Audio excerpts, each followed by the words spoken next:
Hi, my name is Philip Chesney from English Key. Welcome to our series on English interviews. Our goal is to help you feel more confident and understand those tricky interview questions. We want you to be able to do your best during the job interview and get that position. So let's get started.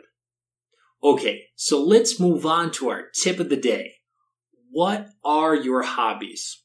Now, first of all, how do we answer this? And what is the interviewer looking for in your answer? So let's break this down. When the interviewer asks us this question, what are your hobbies? So John, what are your hobbies? Now, first of all, what does this mean? Is this just small talk? Is he really just trying to break the ice? Or is the interviewer really looking for something in your answer? Now, this really depends on each interviewer, so we really need to be prepared for this. Okay, so one of the reasons for this question is the interviewer is trying to get a perspective of who you are and might try to understand what skills you have. Now, the last thing he might also be looking for is, hey, can I work with this person? Can I really work with John? Is he a good person to work with? Or will this person drive me crazy? So that's one thing that the interviewer will definitely be looking for while he's asking this question. Our life outside of work can really tell a lot about who we are as people. So this is one reason why they ask this question. They really want to know, who is Philip or who is John? Who is this person that I might hire for the organization? So does he have some of the same qualities, or does he do some of the same things that we do? So this is one of the reasons why they ask this question. Okay, now when we answer this question about our hobbies, try to avoid the general hobbies. Oh, I love to listen to music. I love to go to the gym. Although these are good answers, so many people use them, so they're very generic. This will not distinguish you or actually make you or set you apart from the rest of the people. So try to focus on something that might, spark the interviewer's interest, something that's going to catch their attention. Now, here is a major tip for you.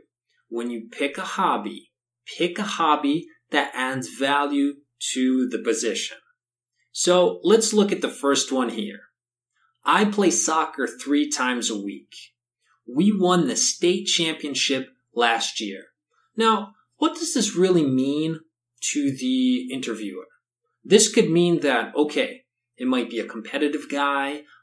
He might work really well in teams because soccer is a team sport. And maybe for this position, he's going to have to work on a team. And it might be a sales job also. So he might need to be a little bit competitive. So this is an excellent answer. For our next example, I like to read marketing articles from HubSpot and Moz. So first of all, what could this mean for the interviewer? This means that you like to be aligned with what's going on in the market, the new tendencies in marketing, and this is something you value. And think about this. If the company works with marketing and, this could really put you ahead and say, wow, this guy, he's really interested. He's trying to keep up on what's going on in the market. So this is another fantastic answer for you. So for our last example here, besides trying to stay in shape, I have my own blog about marketing to millennials. So once again, imagine that this company is a marketing company, and maybe they even work with marketing to millennials or Generation Y or Generation X.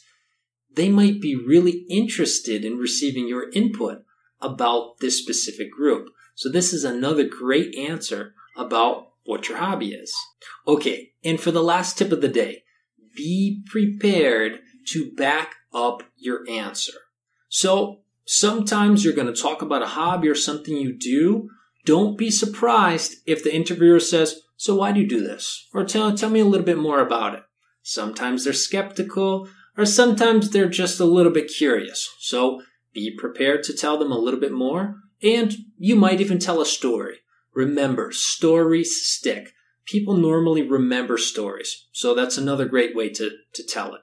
We hope that you have liked the tip of the day and that you will be able to put it into practice. Once again, don't forget to subscribe to our YouTube channel.